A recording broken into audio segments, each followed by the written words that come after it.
Hey everyone out there, Dan here, aka the Comic Concierge, and this is one of my graphic thoughts videos. This is where I pick out 3 graphic novels, trades, or mangas and discuss them and give you my thoughts and opinions on them. Now, don't worry if you've not read the books I will be discussing today. I won't be going into any major spoilers, just my general thoughts and opinions on them, what they're about, and who might like them. But if you are worried, I'll let you know that down below you'll find some timestamps, so you'll be able to skip around if there's a book you just want to hold off on hearing anything about, because I understand that, as I can be that way sometimes as well. But let's get to the 3 books I'll be talking about today. First up, we have Planet Paradise. The second book is The Sacrifice of Darkness.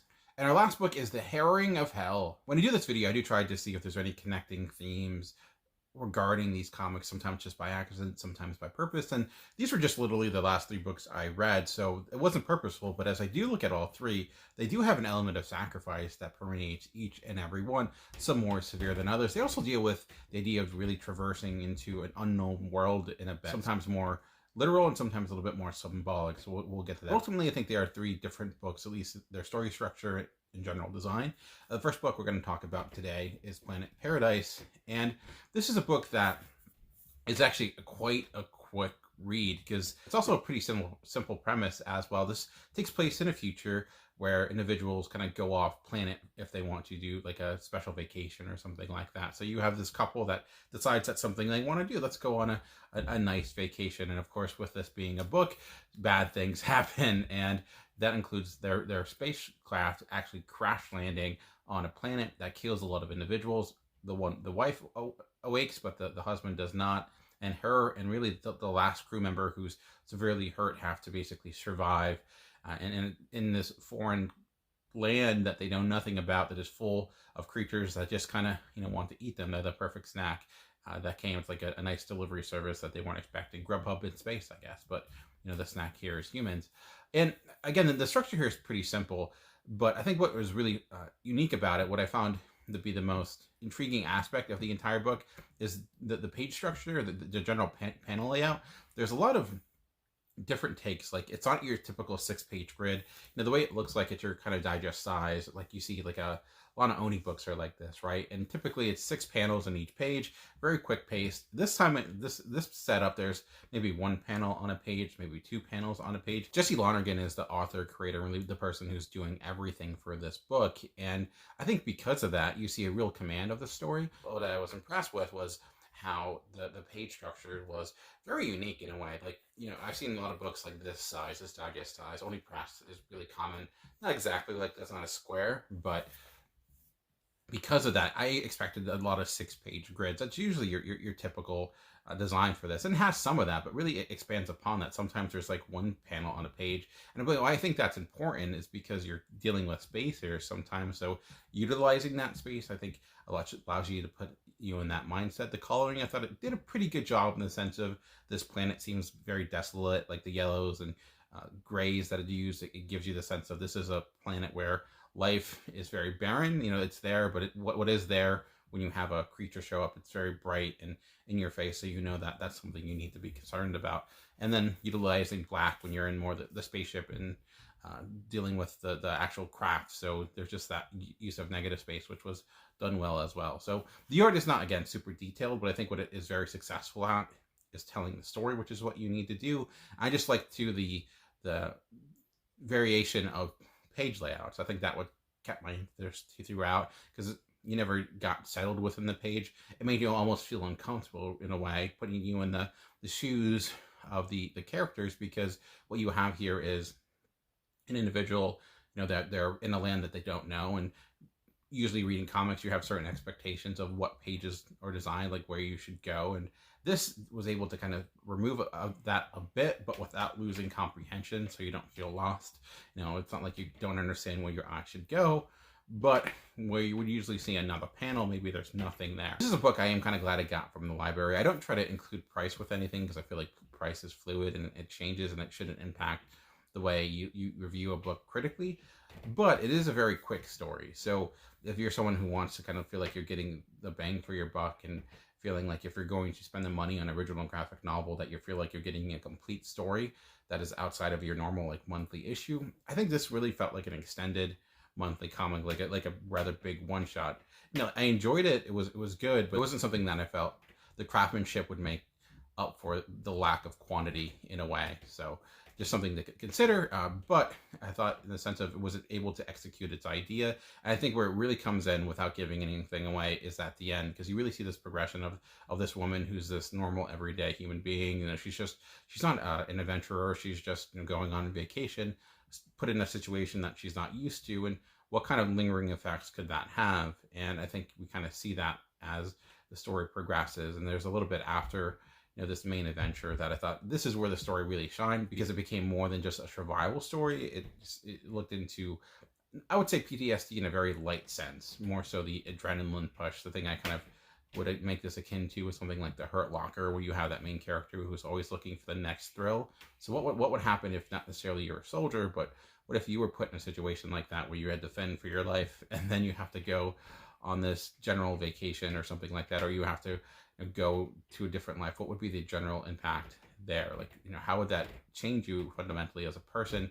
That's, to me, the question this asked, the best question this asked, outside of the fact that you have this crazy world where people are trying to survive a misfortune adventure in this crash. So if anything, I wish it maybe had more of that piece, because I do think that is really just the tail end of it, more of the epilogue than the actual kind of content of the general story.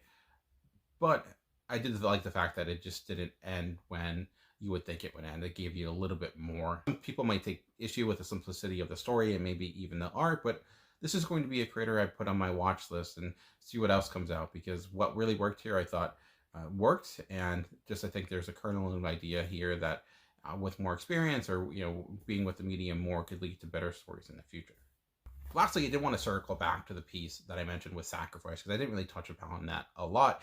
And it's hard to really touch upon it a great deal, because it does give away some of the bigger story beats really near the end. I'll just say that it talks about sacrifice in the way of how sometimes individuals that are willing to sacrifice themselves for the greater good, or willing to go to lengths that are unexpected, come from unexpected sources. How this, in a way, circumvents the idea of the iconic or classic hero, the person that has the special background that is designed for these types of situations. And just because they have that background, maybe they won't necessarily go beyond their self-interest. And I thought how that looked at the idea of sacrifice then impacted how this event, this kerfuffle, lingered with these individuals afterwards. So how it really showed who they were as people during as well as after. So I know that's very coded language, because I don't want to get anything away, but I think when you read it, you'll be able to understand what I'm talking about, and how the morality of the individual is shown through their actions, pertaining to the willingness they are to help their fellow person, even if they know them or don't know them, in a way. So move over to the next book, which is The Sacrifice of Darkness. And again, this has sacrifice in it, as you can see just from the title.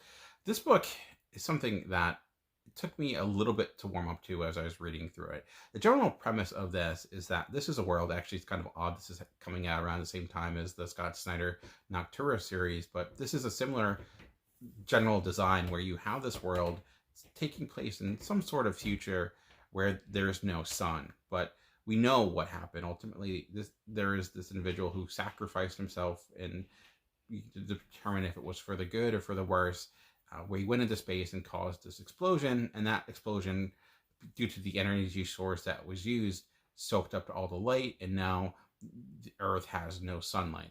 It's complete darkness, and people aren't sure how long this is going to last. They think maybe it'll be a short amount of time, but as the story progresses, it becomes the new normal, and humans have to adapt. This actually has a full creative team. Roxane and Tracy were the writers. It was illustrated by Rebecca Kirby, with colors by James Fenner, and letters by Andworld Design. And I actually wanted to look at the colors first.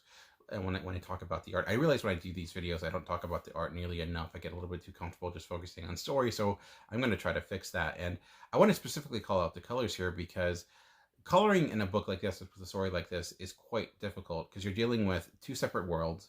Although they're the same world, the biggest differentiating factor is one is more art in the dark with artificial light, and the other is your general sunshine. And having a story in all artificial light is not easy to do for colors, and I thought it did a good job. So all you need to know and all you need to see are the colors to know where we are in this world. Like, I read a lot of comics where they have different storylines going on at different timelines, and colors often aren't used really well enough to help you understand where you are in time and place.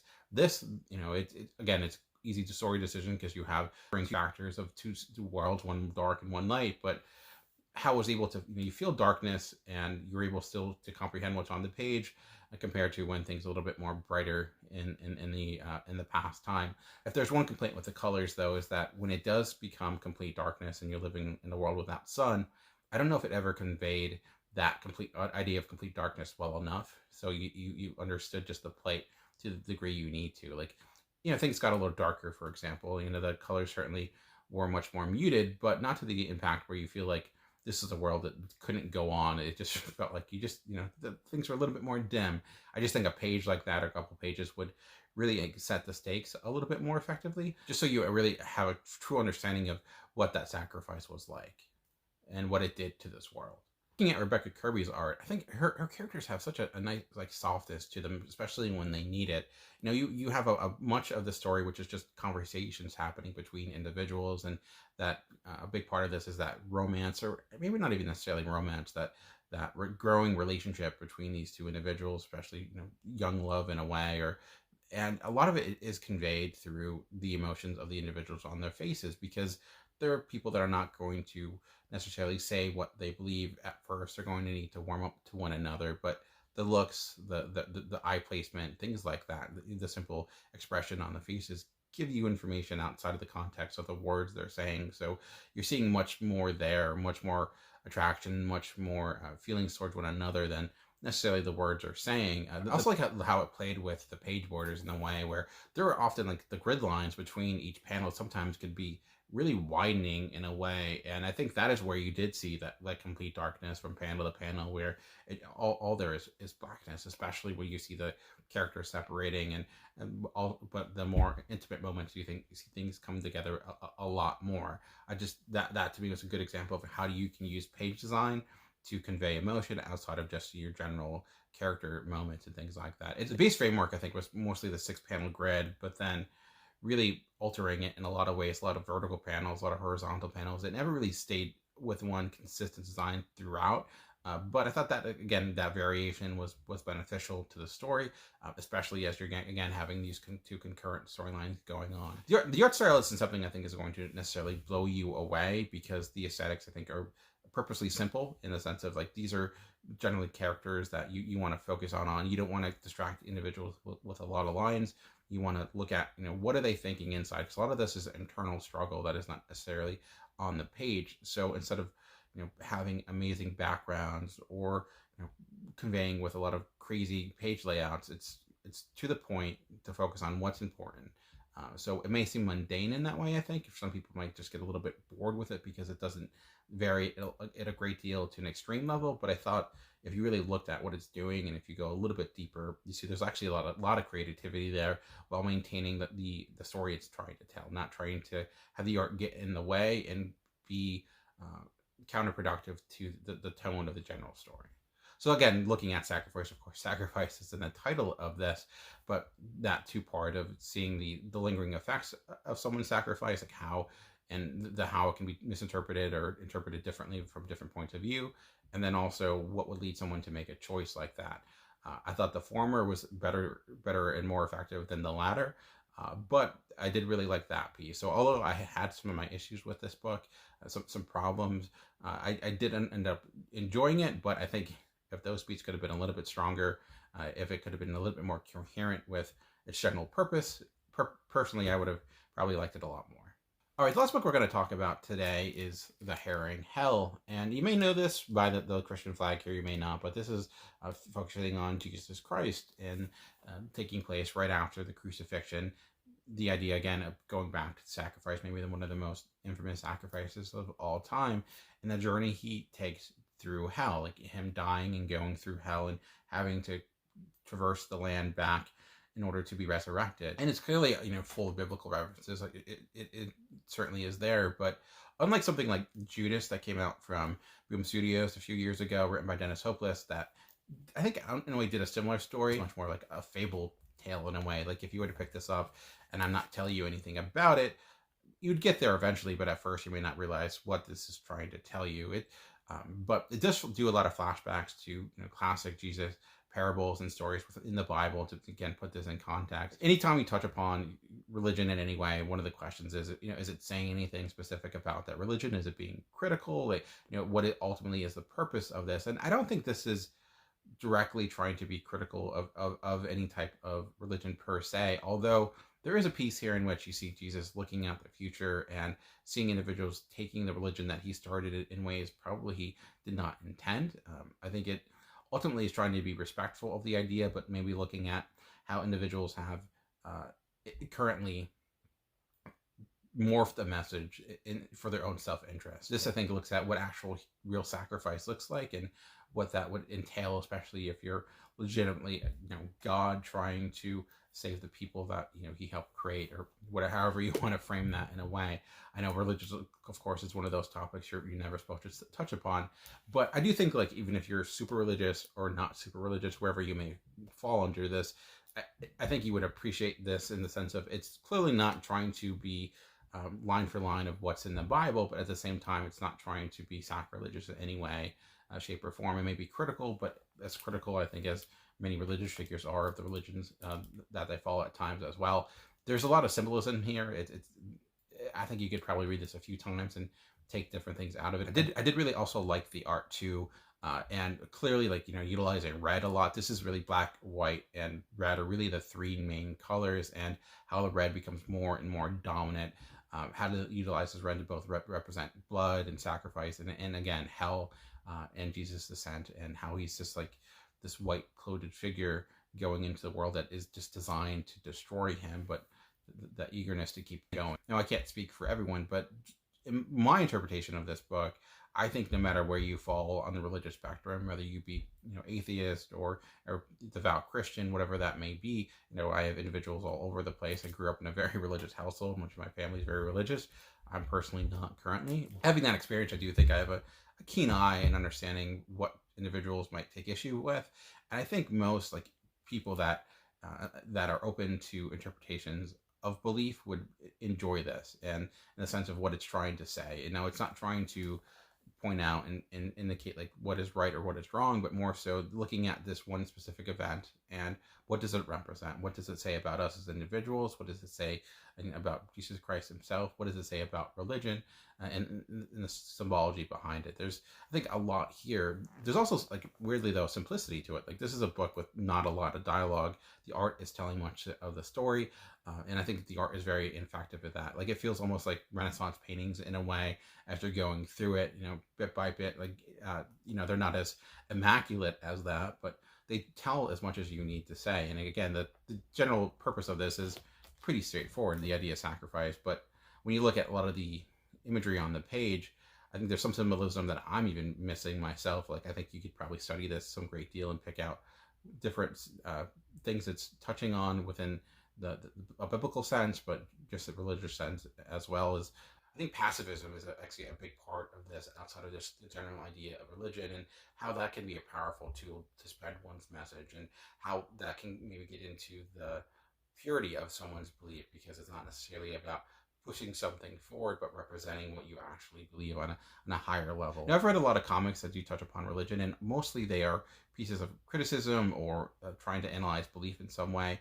I don't know if this is doing that per se. Maybe it is, and I'm missing it, but to me, it's more about the experience of what you're seeing on the page and what this represents. Just trying to fully comprehend what an event like this would entail, and I think appreciate it on that level. There's almost like a fantasy element of it, but it's light. It doesn't feel like you're just trying to do Jesus and the Lord of the Rings, but it does have, I think, a gothic sense to it, and it would make sense considering the source material. And again, talking about sacrifice, I didn't necessarily touch upon it here, but this is all sacrifice. The entire journey is about continuing a sacrifice despite what it might mean for you personally. So I think because of that, like I said, by the end, I was actually rather emotionally enthralled by it. So there you go. All right, well, that's it for this week. Those are the 3 books I wanted to talk about. If the one I would probably recommend would, again, be my last book, The Harrowing of Hell. I thought it was by far the strongest. The other 2 had their moments, were pretty good, but to me, this was far and above the most interesting one to talk about, the one that I think had me thinking the most, and the one that I had the biggest reaction to, far and above the other books. But they had their pros and cons as well. So anyways, I'll stop rambling and just remember that comics are for everyone. The key is finding the right one. Until next time, keep reading.